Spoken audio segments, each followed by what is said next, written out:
¿Conseguirá la oposición reprobar al ministro de Justicia, como ha anunciado? ¿Se cerrará la fractura interna en el PSOE después de las primarias? ¿Logrará Macron en un mes crear un partido y vencer en las legislativas francesas? Buenas noches. Empieza el debate. Terminaremos la noche en París, pero antes vamos al Congreso de los Diputados. El PSOE ha pasado a la ofensiva contra el Gobierno, centra su diana en la corrupción y en las presuntas maniobras de la Fiscalía. Ya ha anunciado la reprobación, o el intento de reprobación, del ministro de Justicia.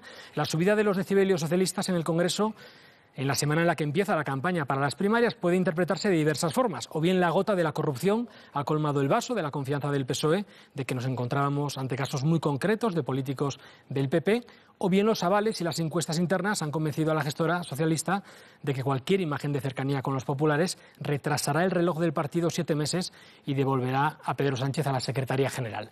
Analizamos este asunto y muchos más en este espacio de servicio público con Emilio del Río, diputado, secretario de Cultura del Partido Popular, con Ricardo Cortés, responsable de Política Internacional de la Comisión Gestora del Partido Socialista, con Juancho López Uralde, diputado de ECUO, de Unidos Podemos, con Toni Roldán, portavoz de Economía y secretario de Programas de Ciudadanos, con Cristina de la Hoz, periodista del Independiente, y con Arsenio Escolar, director del diario 20 Minutos.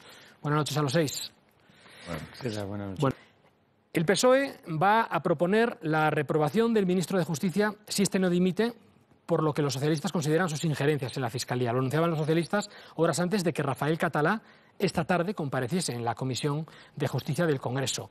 Allí ha asegurado que el Gobierno ha hecho un esfuerzo histórico para incrementar los medios que han mejorado, ha dicho, el trabajo de la Fiscalía Anticorrupción, y ha negado cualquier injerencia del Ejecutivo en la labor de los fiscales. Bueno, el otro cargo público en el centro de la diana es el secretario de Estado de Seguridad, José Antonio Nieto, que ha vuelto a defenderse hoy, horas después de que un informe de la Fiscalía Anticorrupción aludiese a una presunta investigación chivada por él en relación con el caso Lezo. El secretario de Estado ha pedido a los fiscales que aclaren si le imputan algún delito o, en caso contrario, emitan una nota de desmentido. Nieto, que ha sido hoy respaldado por el ministro de Interior en el Congreso, insiste en que él no habló de este tema ni con Ignacio González ni con su hermano cuando le recibió en su despacho. La ofensiva política, que ha tenido su momento culminante de momento hoy, el Gobierno ha dado explicaciones. ¿Le ha convencido a la oposición las explicaciones? Hemos escuchado al fiscal general del Estado, al ministro de Justicia. El PSOE va a pedir su reprobación. ¿Se van a sumar Unidos Podemos? ¿Se van a sumar Ciudadanos? Bueno, yo en primer lugar quería decir, bueno, yo no sé si de qué Partido Popular habla. Yo hablaría directamente del caso del Partido Popular. Hablar del caso Lezo, yo creo que tenemos un problema muy serio en Madrid. Estamos hablando de más de 30 imputados, conexiones de SMS entre fiscales, en este caso jueces, ministros. Tienes unas conexiones llamadas entre Zaplana y el corrupto. Los fiscales, que son los que tienen que defender la democracia de la corrupción, en este caso hay sospechas muy serias de que puedan estar conectados, en este caso el señor Mosch, que es el fiscal anticorrupción, con el Partido Popular. No puede ser que el fiscal que tiene que perseguir la corrupción sea el favorito del señor González, dicho por él. Dijo, no, ese es un nombramiento, literalmente dijo, es un nombramiento cojonudo, en una conversación con el señor Zaplana. Hombre, hablabas de las naciones avanzadas europeas. Yo he vivido en otros países de Europa. Yo no he visto en ningún sitio, un nivel de politización tan extrema en casos directamente con el objetivo de tapar la corrupción. Estamos hablando, yo estoy de acuerdo en una cosa, de años de bipartidismo judicial que tiene que terminar. No me ha respondido si se va a sumar el Ciudadanos a la reprobación. Bueno, hoy hemos pedido la reprobación de Mosch, veremos si responde el fiscal general del Estado y yo probablemente, si no hay acciones, nos sumaremos a la reprobación. ¿Pero quién ha denunciado esto? El Partido Popular. Y González está en la cárcel, a instancias de la Fiscalía. Pues horas después de este tenso rifirrafe, conocíamos que los 16 miembros del Consejo de Administración de Mercamadrid en 2013 van a ser investigados por un posible delito societario. Entre ellos, la delegada del Gobierno en Madrid hoy, Concepción Dancausa. El PSOE decía, lo acaban de escuchar, que no son casos particulares que tuvieron lugar en el pasado, y el Gobierno asegura que esta ofensiva parlamentaria responde a un problema interno en el PSOE. ¿Es verdad alguna de las dos afirmaciones? ¿Son verdad las dos? Yo creo que sería más constructivo que el Partido Popular intentara, en vez de echar pestes de todo el mundo, que es verdad que las hay por casi todos los lares, asumir parte de la responsabilidad, identificar a aquellos que se han saltado la ley y corregir las cosas. Nosotros hemos presentado, por la segunda ley que trajimos al Congreso, una ley integral contra la corrupción y ayer Antes de ayer presentábamos un decálogo de medidas para la independencia de la justicia que incluyen que no se nombre a dedo a los fiscales generales del Estado, que el Tribunal Constitucional no esté repartido entre los viejos partidos, que no sea la política la que defina la justicia y la que determine la justicia, porque entonces la justicia no puede actuar con independencia para perseguir precisamente la corrupción, que es evidente que es un cáncer muy extendido en nuestro país, ¿no? Por tanto, yo celebro que salgan los casos. En el caso de Cifuentes, que dices, bueno, sí, Cifuentes lo llevó. Bueno, Cifuentes lleva 30 años en el Partido Popular de Madrid y hay 200 escándalos. Antes lo decía, 30 imputados. Estaba en el propio Consejo, corrígeme si me equivoco, del canal de Isabel II. Yo no sé qué tipo de renovación es esa, no sé qué medidas nuevas contra la corrupción está aplicando el Partido Popular. Sigan, implementen, como digo, y sigan, como les exigimos en el acuerdo, implementen las medidas anticorrupción y a lo mejor alguien empieza a creerse que ustedes tienen intenciones de limpiarse. Con 30 años dentro de la Comunidad de Madrid tienes uno de dos problemas. O tienes un problema de que eres incapaz porque no te enteras de nada, o entonces estás engañando.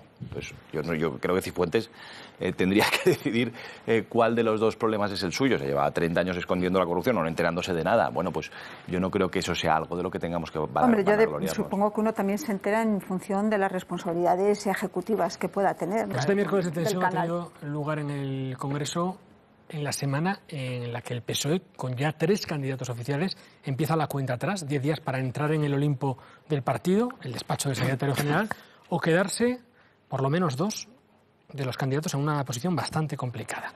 Apuran, por tanto, sus últimos días para sumar votos la andaluza Susana Díaz, 42 años, el madrileño Pedro Sánchez, 45 años, y el vasco Patxi López, 57.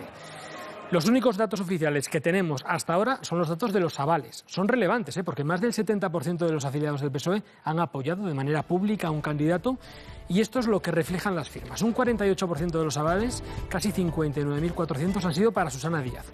A unos 5 puntos, un 43%, ha quedado Pedro Sánchez, con más de 53.000 apoyos en forma de aval, y lejos ya Patxi López con menos del 9% de los avales, menos de 11.000. La próxima semana vamos a celebrar aquí en este programa un debate electoral entre las candidaturas a la Secretaría General del PSOE. Patxi López llama a la unidad del partido. Visto lo visto, ¿es posible la unidad después de las primarias? Dándonos el asunto, que es el día después de las primarias, y el PSOE va a salir fortalecido, porque ya va a haber un líder claro, o dividido, porque bueno, la división del partido entre 2 candidaturas, si no se consigue una ejecutiva de consenso, bueno, pues pone al partido en una situación difícil.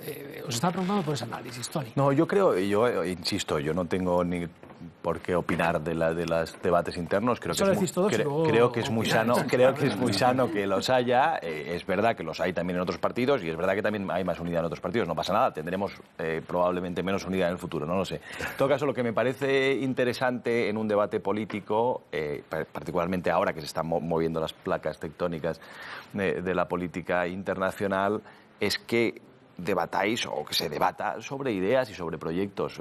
Ser de izquierdas, ¿qué significa? ¿Defender la renta mínima que no puedes pagar, que le prometes a todo el mundo y que al final no sirve para nadie?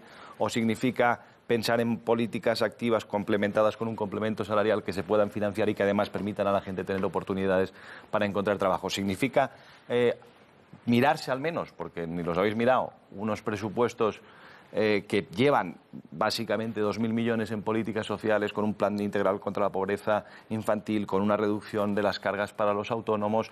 ¿Es eso ser de izquierdas? Bueno, yo creo que lo importante es definir qué tipo de proyecto quieres y, desde luego, y aquí recojo el último comentario que se hacía, creo que es importante que se haga política en defensa antisociales de la historia de este país no los va a defender el PSOE, los puede defender Ciudadanos. Ya, antisociales te refieres, por ejemplo a que en las comunidades... Hoy he estado repasando enmiendas y hay algunas cuestiones que ni siquiera habéis hecho enmiendas. Es que hay asuntos o secciones que ni siquiera hay enmiendas. Yo simplemente le diría a Ricardo que se mirara cómo funcionan los presupuestos, porque si no hubiera estos presupuestos, algunas de las comunidades autónomas donde gobiernas no recibirían financiación para pagar la sanidad y la educación. 5.000 millones que no estamos yendo si eso te parece antisocial, a mí antisocial me parece la inestabilidad a la que llegaríamos sin unos presupuestos, sin estas nuevas partidas sociales, pagando el dinero a intereses de la deuda en vez de a hospitales y escuelas, que es lo que tenemos que hacer. Bueno, ahora le preguntamos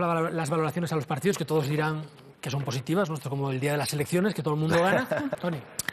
Bueno, pues Ciudadanos es el único partido que crece desde que hubo las elecciones, de manera ininterrumpida, en cada CIS. Yo creo que los ciudadanos, yo creo que hay que tomarse primero las encuestas con humildad siempre, porque estas cosas cambian, pero valoran que se trabaje, que se consigan cosas concretas, que se aborden los problemas concretos de la gente, que vayamos al Congreso a hacer leyes y que no montemos shows por los sitios y mociones para llamar la atención y luego montemos shows en un autobús. Y yo creo que la gente valora que vayas y concretes una reforma de los permisos de paternidad, que concretes una ley para reducir la tarifa de los autónomos, que concretes unos presupuestos en los pocos espacios donde puedes ponerte de acuerdo con el Partido Popular para hacerlos un poquito más sociales y para hacerlos al mismo tiempo reenfocar, digamos, la inversión en economía del conocimiento y en educación, que abras un pacto nacional por la educación. Yo creo que los ciudadanos valoran que nos dediquemos nuestro tiempo a hacer el trabajo que nos han pedido hacer, que es cambiar las cosas en este país, ¿no? En el campo que yo estoy, que conozco más, en el tema de la energía, en el tema del autoconsumo, en el tema de la defensa de la naturaleza, de los derechos de los animales, en los temas sociales, en temas educativos, hemos presentado decenas de iniciativas.